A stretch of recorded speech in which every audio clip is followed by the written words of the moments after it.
emoção hoje de estar aqui. Sempre é um desafio. Eu já preguei algumas vezes, mas todas as vezes dá aquele friozinho na barriga. E amém que continue assim, porque quando a gente perde isso, a gente perde o temor, né? Então, que continue assim. Mas sem mais delongas, quero pedir que vocês abram a Bíblia de vocês em João 1, do 6 a 8.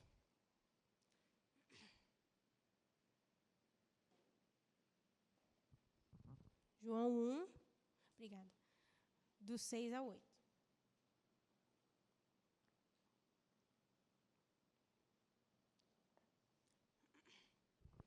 Deus enviou um homem chamado João para falar a respeito da luz, a fim de que, por meio do seu testemunho, todos crescem. Ele não era a luz, mas veio para falar da luz.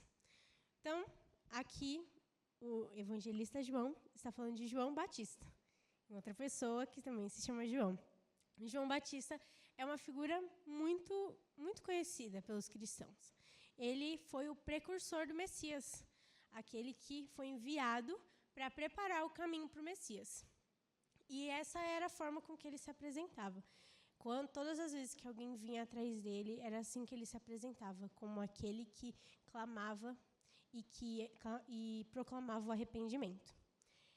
Muitas vezes a gente lembra dele só porque ele era um cara meio esquisito, que vestia umas roupas meio esquisitas e comia umas coisas de procedência duvidosa.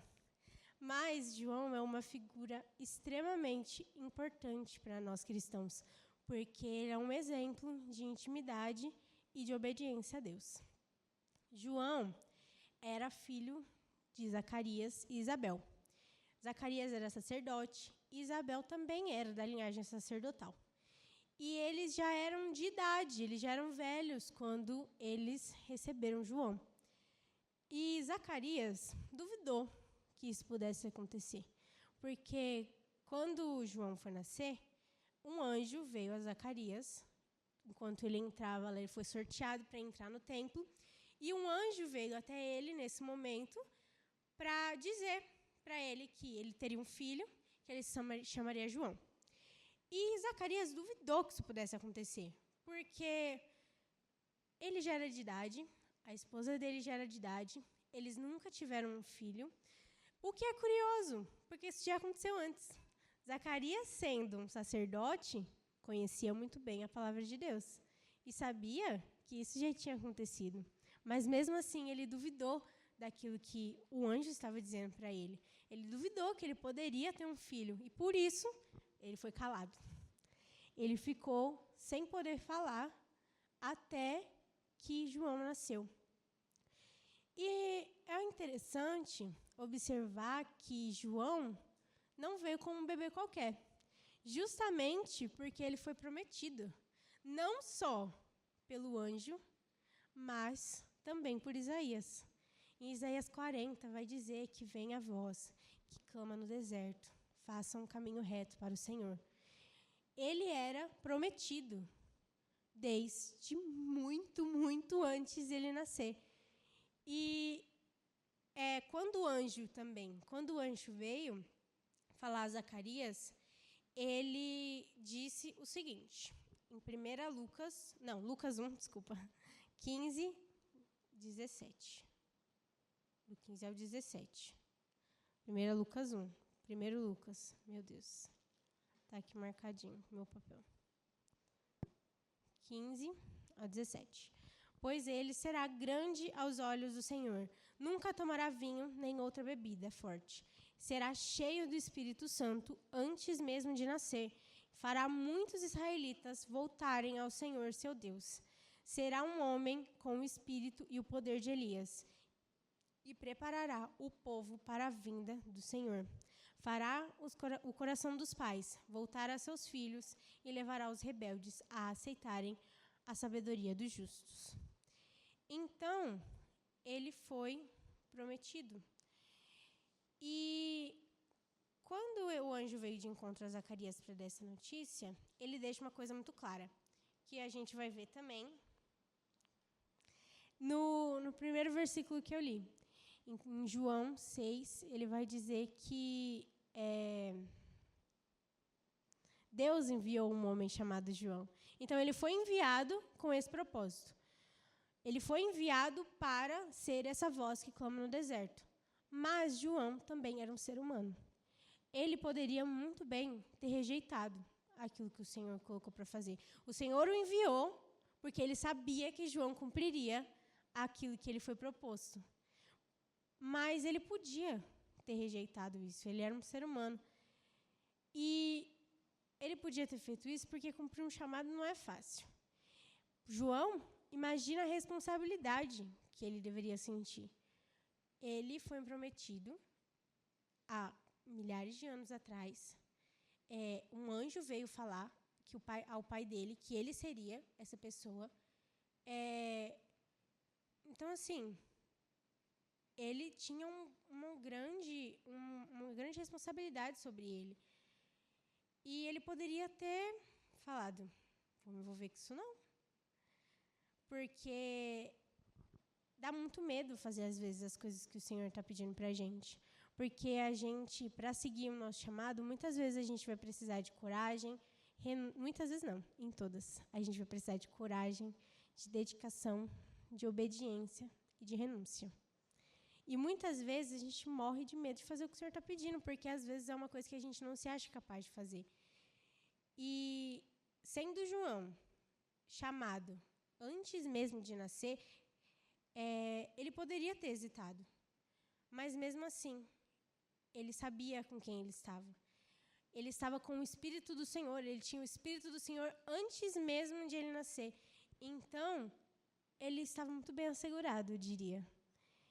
E quando o mesmo Deus que esteve com João está conosco, então, mesmo quando nós temos dificuldade de aceitar que, sim, vai dar medo, a gente tem o Espírito Santo conosco, para que ele nos impulsione a seguir aquilo que ele está nos pedindo para fazer. Então, eu mesma quero compartilhar um testemunho da minha vida, que quem me conhece sabe que meu sonho é ser atriz. É um sonho que, para muitos, pode parecer muito distante, mas é o meu sonho, é aquilo que o Senhor colocou no meu coração. E tem uma faculdade que era o meu sonho, gente. É o meu sonho. E quando eu estava no último ano do ensino médio, né, eu passei por um momento de indecisão, de saber se eu faria ou não o Enem. Todo mundo faz o Enem, então eu sabia que eu precisava. Mas eu não tinha me preparado. Eu estudava em escola pública à noite, o que torna ainda mais difícil. E eu não tinha me preparado, e eu também não queria passar pelo estresse do dia do Enem, que é um dia muito desgastante. A sala é um clima terrível. Tá todo mundo assim. Acho que se eu olhar para o lado vão roubar minha prova, vão tirar de mim. Então, assim, é um clima chato, é uma coisa que você tem que se preparar, porque senão você não vai muito bem.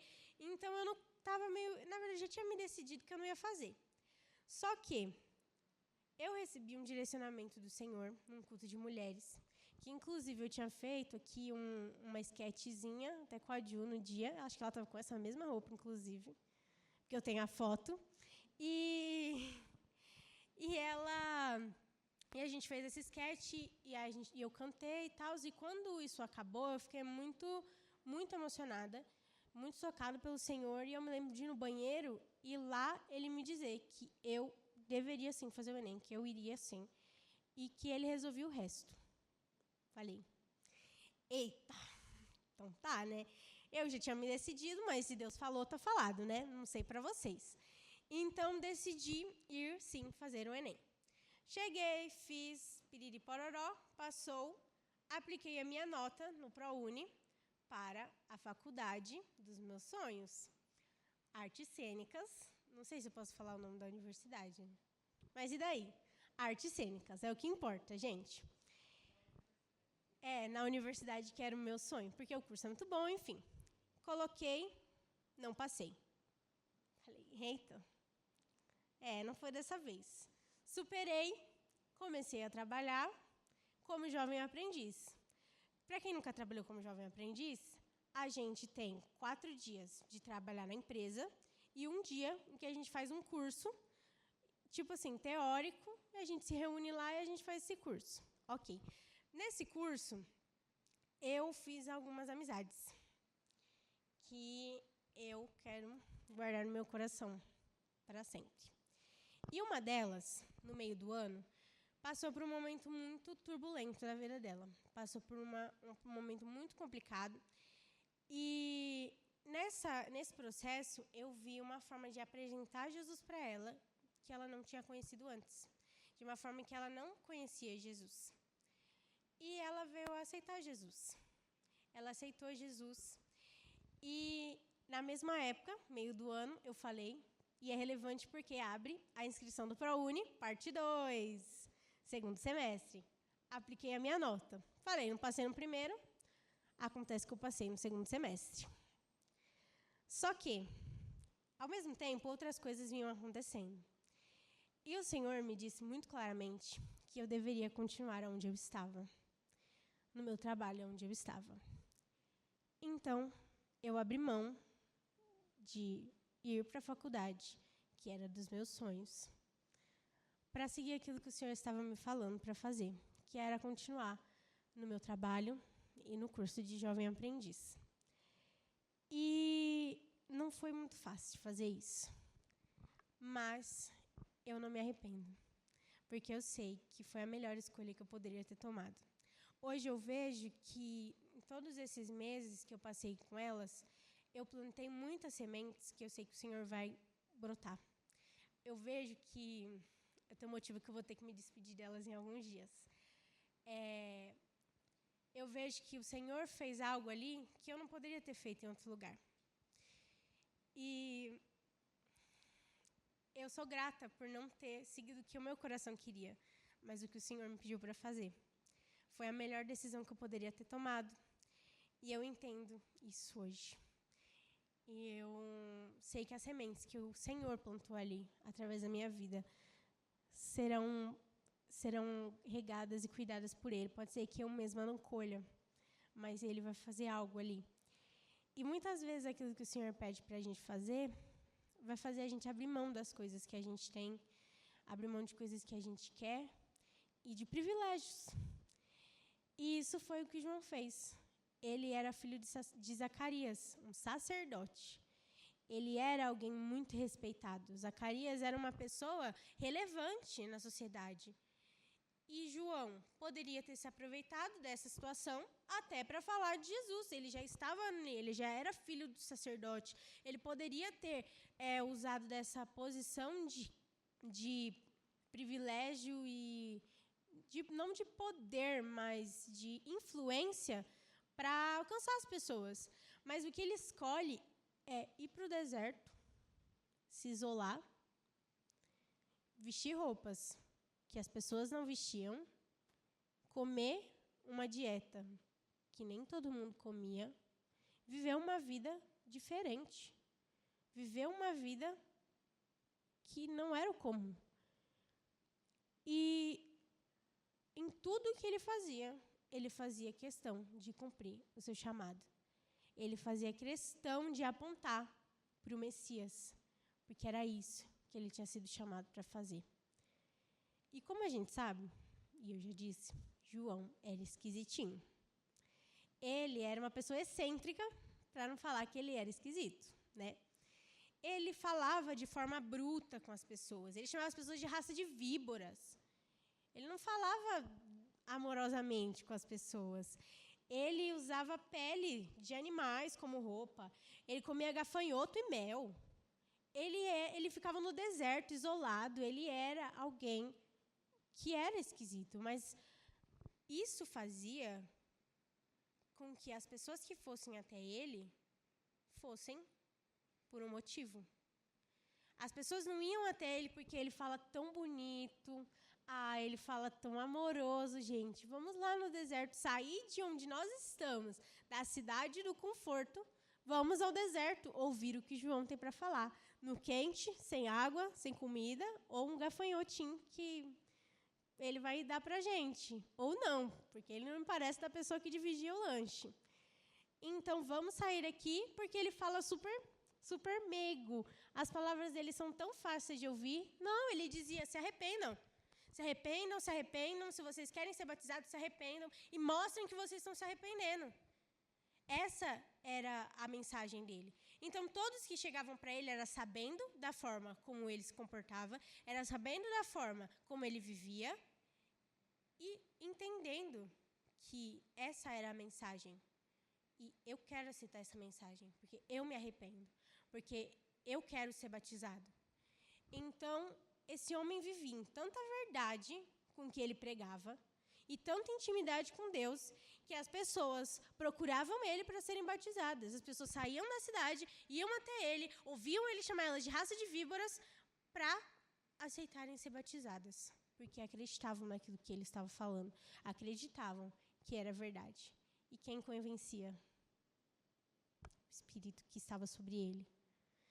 Então, nessas multidões, porque não eram poucas pessoas que iam até João, existiam pessoas muito improváveis. Cobradores de impostos iam até João para procurar o batismo, para se arrepender. Pessoas como soldados iam até João para se arrepender, para procurar batismo. Então, ele passava tanta credibilidade que as pessoas que eram excluídas pela sociedade, odiadas pela sociedade, buscavam a ele para ouvir o que ele dizia. E tudo o que ele dizia para elas era: se arrependam. Provem por suas ações que vocês se arrependeram. Porque falar que se arrependeu é muito fácil. A gente falar que a gente se arrepende é muito fácil. Mas provar com as nossas ações, com a nossa vida, que a gente é arrependido é muito diferente. Abrir mão daquilo que a gente fazia, que a gente sabe que é errado, é muito diferente de só falar. E isso nos mostra que, justamente, falar de Jesus como alguém que a gente conhece, que é um cara muito legal, e que ele é amor, e que a gente fica muito feliz quando está com ele, é muito fácil só falar essas coisas. E quantas pessoas por aí a gente não conhece que vivem dessa forma? Apenas falando que eu vou para a igreja e Jesus é um cara muito legal, que ele me ajuda quando eu preciso e eu oro e ele me ajuda, mas e as atitudes da pessoa que dizem o contrário? Às vezes as pessoas estão em rodas que elas não deveriam estar, em papos que são meio tortos, você fica assim, não sei. Mas em Tito vai dizer que existem essas pessoas que afirmam que conhecem o Senhor, mas o negam pelo seu modo de viver. E é isso que a gente tem visto cada vez mais. Só que o que a gente vai fazer sobre essa situação? Obviamente, a gente não vai sair apontando na cara da pessoa de que você está errado, você está fazendo isso, e não está certo. Se a gente tem intimidade, dá para chegar e falar assim, né? Com um certo discipulado ali. Mas a verdade é que o que a gente mais pode fazer é ser diferente. Tanto para que essa pessoa veja que, nossa, a gente serve ao mesmo Deus, mas eu faço tantas coisas diferentes de você. E também para que as outras pessoas que não conhecem a Jesus possam ver que, eita, não é bem assim. Existe coisas a serem renunciadas, existe uma obediência a ser seguida para seguir Jesus. Mas ele também é esse cara de amor.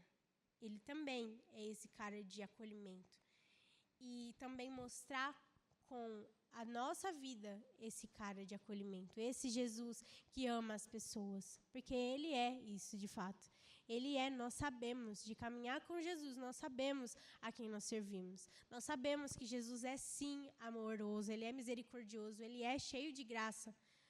E é isso que nós temos que mostrar para as pessoas, que o Deus que nós falamos é o mesmo que nós vivemos.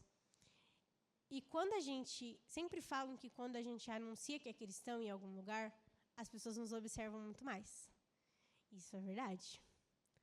As pessoas observam como a gente fala, as pessoas observam como a gente age perante as situações, mas a gente pode usar isso a nosso favor. Porque as pessoas estão observando, ok, se eu estiver demonstrando Jesus, não tem problema algum, certo? As pessoas verão quem é Jesus através da minha vida. E muitos vinham ao encontro de João Batista esperando saber se ele era o Messias, esperando saber se ele era esse que ele falava. Mas ele sempre deixava claro que ele não era Messias. Eu não sou ele. E depois de mim virá alguém que é muito maior, alguém que eu não sou capaz de desatar as sandálias dos pés. E desde o começo do ministério de João, essa foi a palavra pregada. E assim como João vivia completamente disposto a viver pelo seu chamado e anunciar a vinda do Messias, nós somos chamados para espalhar essa mensagem. Nós somos chamados para espalhar a mensagem de arrependimento, espalhar para as pessoas. E nem sempre a oportunidade que a gente vai ter vai ser de falar de Jesus. Às vezes vão sim acontecer oportunidades que a gente vai poder abrir a nossa boca e falar: Jesus me tirou dessa situação. Esse é o Jesus que eu sirvo. Esse é o Jesus que eu conheço. Um Jesus que morreu na cruz para salvar a mim e a você, por amor, por amor, por amor. O que segurou ele naquela cruz não foram os pregos, foi o amor por cada um de nós. E a gente vai ter essas oportunidades e agarra essas oportunidades com o máximo de força que você puder.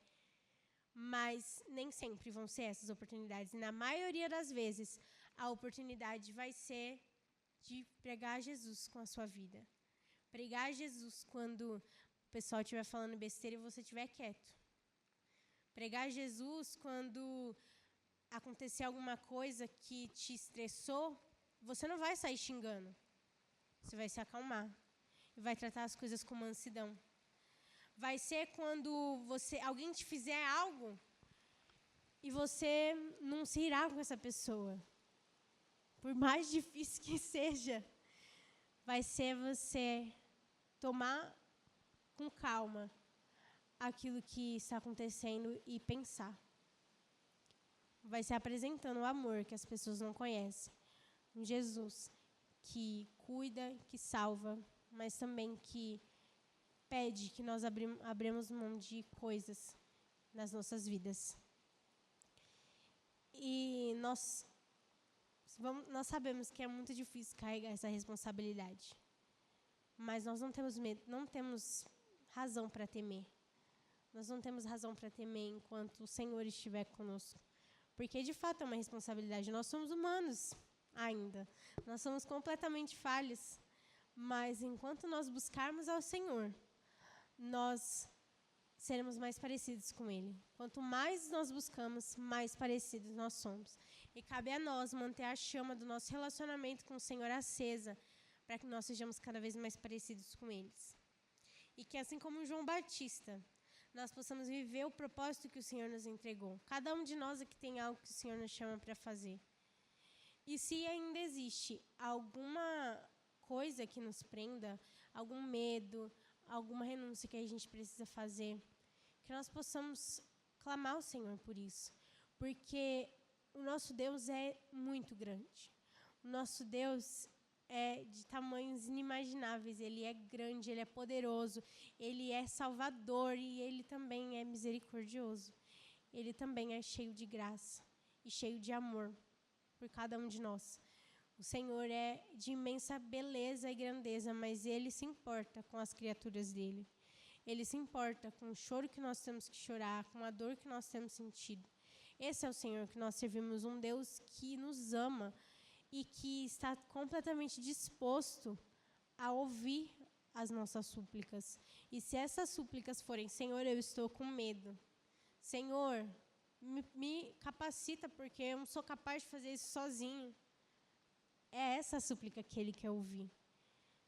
É essa a súplica que o Senhor procura de nós. E Ele se importa com os nossos medos. E Ele está disponível para curar e para nos libertar de todas as coisas que nos impedem de seguir a vontade dEle e de seguir aquilo que Ele tem para nós, que é preparar o caminho e anunciar a volta do nosso Senhor. Amém? Peço que você feche os olhos agora.